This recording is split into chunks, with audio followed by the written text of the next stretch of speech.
अस्सलाम वालेकुम दोस्तों। आज हम आपको गंधहारा आर्ट के कुछ मुजस्मे दिखा रहे हैं। गंधहारा आर्ट जो कि बरसग़ीर पाक व हिंद में बहुत ज़्यादा मकबूल था। इस आर्ट की मदद से कहीं पर भी मुजस्मे भी बनाए जाते थे और नक्श नगार घरों की खूबसूरती भी इस आर्ट से की जाती थी। तो गंधहारा आर्ट के जो मुजस्मे आपके सामने हैं, ये इसकी सफाई से आपको पता चलता होगा कि ये आर्ट कितने उरूज पर था।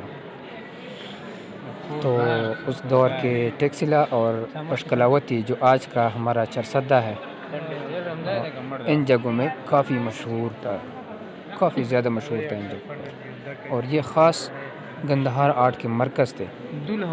और इस गंधहारा आर्ट में जो ख़ास कर चीज़ें होती थी, एक सुर्ख़ रंग की मिट्टी होती थी जिससे ये पुतले और बुत वग़ैरह बनाते थे या नक्श निगार करते थे दीवारों पे।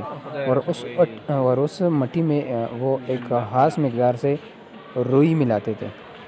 रुई को जब उस मिट्टी में मिलाते थे तो फिर उसमें क्रैक यानी दरारें नहीं पड़ती थी। तो इसके अलावा और भी कुछ ख़ास टेक्निक थे इनके पास, इनकी वजह से इतनी सफाई के साथ और ज़बरदस्त काम करते थे।